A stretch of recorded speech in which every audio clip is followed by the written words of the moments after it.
Film की कहानी एक घने जंगल के बीच में शुरू होती है, जहां एना नाम की एक छोटी लड़की अपने अभिभावक गेब के साथ रहती है।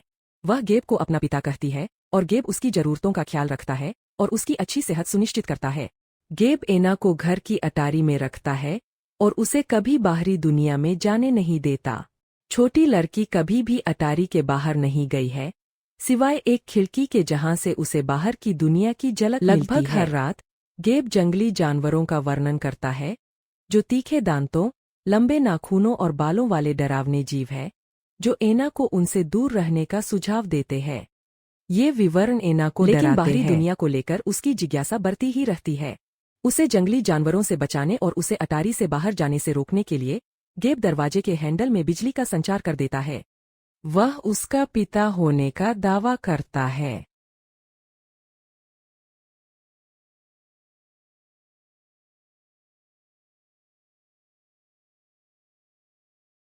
वह दरवाजे के हैंडल को छूती है और उसे एक शक्तिशाली बिजली का झटका लगता है, जिससे वह बेहोश हो जाती है।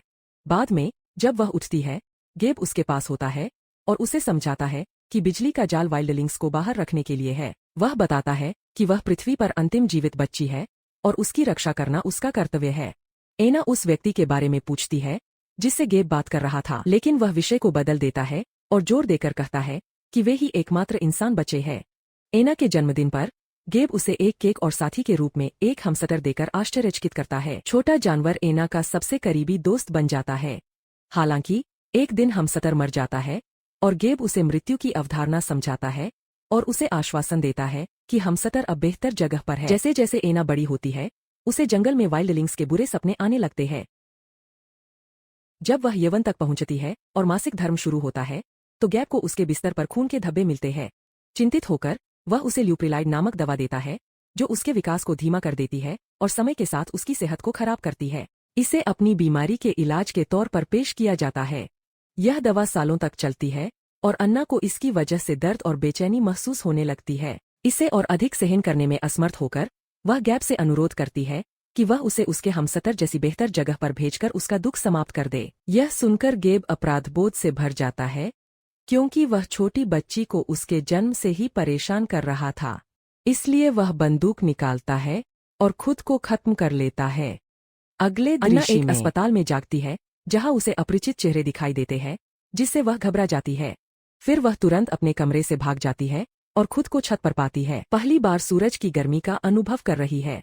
हालांकि कुछ अधिकारी उसे वापस अस्पताल के कमरे में ले आते हैं और उसे बिस्तर पर बांध देते हैं। शेरिफ एलेन उसे शांत करने में मदद करती है और उसकी असली पहचान के बारे में जानती है। डॉक्टर ने बताया कि अन्ना को ल्यूप्रोलाइड की अधिक खुराक दे दी गई है, जो परिपक्वता में देरी करती है और विकास को बाधित करती है। शेरिफ एलेन अन्ना को बंधनों से मुक्त कर देता है और उसे अस्थायी हिरासत में ले लेता है। उसे किसी पालक घर में भेजने के बजाय वह उसे अपने घर ले जाने का फैसला करती है, जहां वह अपने भाई रे के साथ रहती है। शेरिफ उसकी देखभाल करने के लिए सहमत हो जाता है, जबकि वे उसकी पहचान निर्धारित करने के लिए डीएनए परीक्षण की प्रतीक्षा करते हैं और यह पता लगाते हैं कि गेब उसका जैविक पिता है या नहीं। यहाँ हमें पता चलता है कि गेब मरा नहीं है, बल्कि अस्पताल के दूसरे कमरे में उसका इलाज चल रहा है। आगे बढ़ते हुए अन्ना अपनी नई जिंदगी में ढलने लगती है और रे के साथ उसका एक करीबी रिश्ता बन जाता है। रे उसे प्रजनन के बारे में सिखाता है, क्योंकि अन्ना को पहले से ही इस बारे में गलतफहमियां थीं कि बच्चे कैसे बनते हैं। जैसे ही वह यौवन में प्रवेश करती है, उसे अपनी असाधारण सुनने की क्षमता का पता चलता है और उत्तरी लाइट्स जंगल में जंगली जानवरों के दर्शन होने लगते हैं। अन्ना रे के साथ स्कूल भी जाती है, जहां वह पहली बार अपनी उम्र की लड़कियों से प्रेरित होकर अन्ना उत्तरी लाइट्स और वाइल्डलिंग्स के बारे में अधिक जानने के लिए पुस्तकालय का दौरा करती है। एलेन की देखरेख में अन्ना अब प्रकृति का पता लगाने और बाहर समय बिताने की स्वतंत्रता का आनंद लेती है। एक दिन जब वह स्कूल से लौट रही थी, तो उसने एक हिरन को देखा और उसका पीछा करने लगी। सौभाग्य से इससे पहले कि अन्ना शिकारी के जाल में फंसती, भेड़िए की खाल पहने एक अजीब आदमी उसका रास्ता रोक लेता है। अगले दिन जंगली शिकारियों के बारे में और अधिक जानने की उत्सुकता में अन्ना लाइब्रेरी जाती है। जब वह किताब के पन्ने पलटती है, तो उसे अपने नाखूनों पर काले निशान दिखाई देते हैं। बाद में रात में जब अन्ना बाथटब में होती है, एलेन ने डीएनए टेस्ट के नतीजे बताए, जिससे पता चला कि गेब उसका जैविक पिता नहीं है। इस खुलासे से अन्ना को कुछ समझ नहीं आया, क्योंकि परिवार की अवधारणा उसके लिए अस्पष्ट बनी हुई है। एक शाम अन्ना और रे छत पर एक साथ समय बिताते हैं।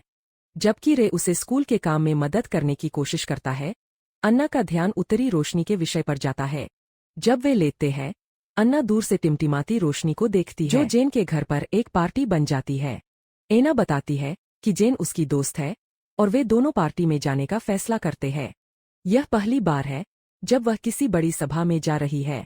हालांकि ड्रिंक लेने के बाद अन्ना को बेचैनी होने लगती है। पार्टी के दौरान रे और अन्ना के बीच एक रोमांटिक पल आता है जो उनके सहपाठी लॉरेंस का ध्यान खींचता है। दुर्भाग्य से उनका चुंबन अचानक बाधित हो जाता है जब अन्ना के मुंह से खून बहने लगता है। वह बाथरूम की ओर भागती है और पाती है कि उसके कुछ दांत गिर रहे हैं। घबराहट से भरी अन्ना खिड़की से निकलकर जंगल में भागती है। अचानक पीछे से एक जंगली जानवर उस पर हमला करता है। आत्मरक्षा के लिए अन्ना लड़ती है और उसे काटती है, लेकिन उसे एहसास होता है कि यह लॉरेंस है। वह उसे उठाने की कोशिश करती है, लेकिन दुर्भाग्य से बहुत देर हो चुकी होती है। बेचारा लड़का गंभीर रक्तहानि के कारण मर जाता है। चिंतित होकर अन्ना भाग जाती है और अपनी पहचान के बारे में जवाब की तलाश में गेब सांत्वना की तलाश में वह अटारी की ओर जाती है और अपने पुराने बेडरूम में प्रवेश करती है। फिर वह खुद को साफ करती है और तुरंत शहर की ओर निकल जाती है। जब वह घर पहुंचती है, एलेन उससे पूछती है कि वह कहाँ है, लेकिन एना कुछ भी नहीं बताती और चुप रहती है। ऑफिसर रोजर वहां पहुंचता है और बताता है कि लॉरेंस गायब हो गया है। वह अन्ना से पूछता है कि क्या उसे इस बारे में कुछ पता है, लेकिन एलेन इस विचार को खारिज कर देती है और उसे दूर भेज देती है।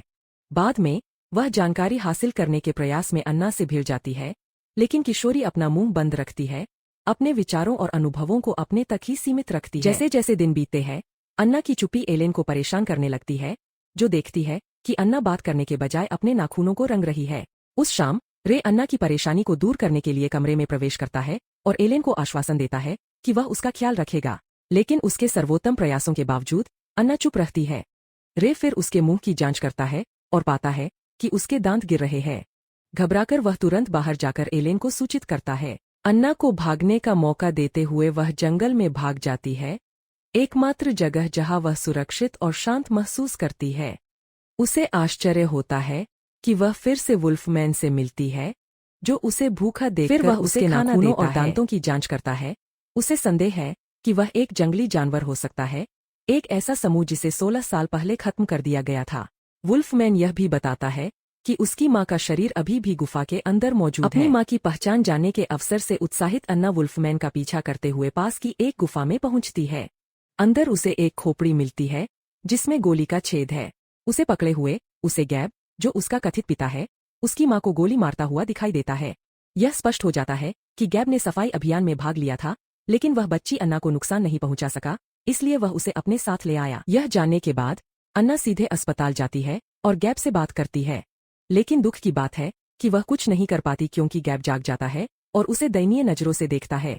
इस बीच एलेन लॉरेंस की मौत से संबंधित केस फाइल की जांच करती है और अन्ना के पुराने कमरे की एक ड्राइंग से इसका संबंध देखती है।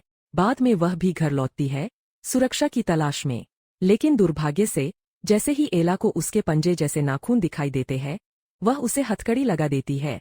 एलेन ने तब खुलासा किया कि अन्ना के कपड़े लॉरेंस की लाश के पास पाए गए थे और इसलिए पूरे शहर को उस पर हत्या का शक है। इसके बाद अन्ना को जेल भेज दिया जाता है। भले ही वह खुद को निर्दोष बताती है, वह आईने में देखती है और पाती है कि उसके दांत तीखे हो रहे हैं तथा वे उस खोपड़ी के समान हो गए हैं जो उसे मिली थी। उस रात गेब अन्ना से मिलने उसके कमरे में जाता है और स्वीकार करता है कि उसकी जान बचाना उसकी सबसे बड़ी गलती थी। वह अन्ना को एक सिरिंज देता है और उसे बेहतर जीवन जीने के लिए इंजेक्शन लगाने के लिए कहता है। हालांकि अन्ना एक जंगली के रूप में अपनी पहचान को स्वीकार करते हुए इंजेक्शन लेने से इनकार कर देती है। गेब भावुक हो जाता है और उसे सेल में छोड़कर चला जाता है। अगले दिन एलेन अन्ना की जांच करती है, जो बिस्तर के नीचे छिपी हुई सो रही है। एलेन कोठरी खोलती है, लेकिन अन्ना अप्रत्याशित रूप से हमला करके उसे चौंका देती है। फिर वह एलेन समेत अधिकारियों को बंद करने में सफल हो जाती है और भाग जाती है। जब वह बाहर पहुंचती है तो संयोग से उसे रे अपनी कार में मिलता है। अन्ना उसके पास जाती है और उसे मदद करने के लिए मनाती है। वह चाहती है कि वह उसे नॉर्दर्न लाइट्स ले जाए, वह जगह जहां वह पैदा हुई थी। रास्ते में अन्ना यह भी बताती है कि वह एक जंगली है। बाद में रे जंगल के बीच में कार रोक देता है और अन्ना अकेले ही अपनी यात्रा जारी रखने का फैसला करती है, लेकिन रे को उसकी भलाई की चिंता है, इसलिए वह उसका पीछा करना शुरू कर देता है। अंधेरे में अन्ना पास की झील में तैरने जाती है और पूरी तरह भीग जाती है। उसे सर्दी लगने की चिंता में रे उसके कपड़े सुखाने के लिए अलाव जलाता है। जैसे ही अन्ना अपने कपड़े उतारती है, रे उसकी पीठ पर बाल उगते हुए देखता है और चौंक जाता है। हालांकि अन्ना उसे आश्वस्त करती है कि वह सुरक्षित है और उसे कोई नुकसान नहीं पहुंचाने का वादा करती है। फिर दृश्य रॉजर और गेब पर आ जाता है, जो अन्ना के भागने पर चर्चा कर रहे हैं। बहुत सोचने के बाद वे अन्ना को पकड़ने के लिए शिकारियों के एक समूह को संगठित करने का फैसला करते हैं। अगले दृश्य में हम देखते हैं कि अन्ना और रे जंगल में भाग रहे हैं, जबकि खोजी कुत्ते उनका पीछा कर रहे हैं।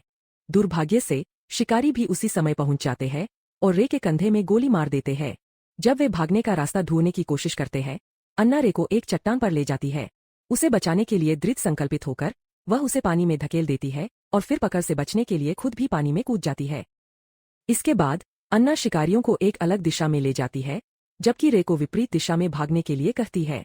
अन्ना फिर सीधे उसी गुफा में जाती है जहां उसे अपनी मां के अवशेष मिले थे। इसके बाद रे अपनी बहन से मिलता है और उसे बताता है कि अन्ना अब उसके साथ नहीं है। अन्ना अब अकेली है। जीवित रहने के लिए हताश उपायों को अपनाना। जंगल में अपने अस्तित्व के पहले कुछ दिनों के दौरान अन्ना एक परिवर्तन से गुजरती है और एक जंगली जानवर में बदल जाती है। शिकारियों से खुद को छिपाने के लिए वह अपने चेहरे और शरीर को मिट्टी से ढक लेती है। एक सुबह स्कूल जाते समय रे ने देखा कि रोजर पेट्रोल से गैलन भर रहा है। रे को संदेह है कि वे अन्ना को शिकार करके मारने की योजना बना रहे हैं, इसलिए वह जल्दी से एलेन को फोन करके इस बारे में बताता है। जंगल में अन्ना एक शिकारी को नीचे गिराकर उसे मारने में सफल हो जाती है और जब समूह शव के चारों ओर इकट्ठा होता है तो वह भाग जाती है। अन्ना अब पूरी तरह से जंगली बन गई है और वह पलक झपकते ही लोगों का शिकार कर सकती है। इस बीच एलेन परेशान किशोरी को बचाने के लिए जंगल में पहुंचती है। वह चारों ओर पड़ी लाशों को देखकर डर जाती है और मामले को बदतर बनाने के लिए रोजर उसे बंदूक की नोक पर पकड़ लेता है और उसे इस मामले से दूर रहने के लिए कहता है। लेकिन तभी अन्ना वहां पहुंचती है और रोजर को भी मार देती है। भागने से पहले वह एलेन को अपना गर्भवती पेट दिखाती है और खुद को प्रकट करती है। अगले दृश्य में शिकारियों ने जंगल में आग लगा दी, जिससे अन्ना का गुस्सा और भड़क गया। वह देखती है कि आग उसके घर को अपनी चपेट में ले रही है और उसे एहसास होता है कि उसे गर्मी से बचने का कोई रास्ता खोजना होगा। गर्भावस्था के कारण अपनी ताकत सीमित करने के बावजूद अन्ना शरण की तलाश में इधर उधर भागती है। आखिरकार वह एक ऐसी ही जानी पहचानी गुफा में पहुंच जाती है जहां उसे पाया गया था। उसे निराशा होती है जब गेब उसे ढूंढता है और उसे ट्रैंक्विलाइजर देकर बेहोश कर देता है। गोली लगने से अन्ना कमजोर हो जाती है और वह जमीन पर गिर जाती है। गेब फिर उसके पास जाता है और उसकी मां की यादों को ताज़ा करते हुए उसके महत्वपूर्ण संकेतों की जांच करता है। वह अजन्मे बच्चे को लेने के लिए सी सेक्शन करता है, लेकिन अन्ना अपनी ताकत वापस पा लेती है और गैब की गर्दन पर घातक प्रहार करती है, जिससे अंततः उसकी मौत हो जाती है। इसके बाद वह गुस्से से चीखती है और फिर एक बार फिर जमीन पर गिर जाती है। होश में आने पर अन्ना को वुल्फमैन उसके घावों पर टाके लगाता हुआ मिलता है। अगले दिन अन्ना की तलाश करते हुए एलेन और रे उसे दूर से देखते हैं और उसे जंगल में भागने की अनुमति देने का फैसला करते हैं। दोनों का मानना है कि उसे जाने देना ही उसके लिए सबसे अच्छा काम होगा। आखिरकार अन्ना उत्तरी लाइट्स तक पहुंच जाती है, जो उसका अंतिम लक्ष्य है। अपने नवजात शिशु को गोद में लिए वह खूबसूरत आसमान को निहारती है और अपने जीवन में शांति और संतुष्टि महसूस करती है। फिल्म का अंत अन्ना द्वारा दूर से किसी जंगली प्राणी की आवाज सुनने से होता है, जो यह संकेत देती है कि उनकी प्रजाति अभी भी जीवित है।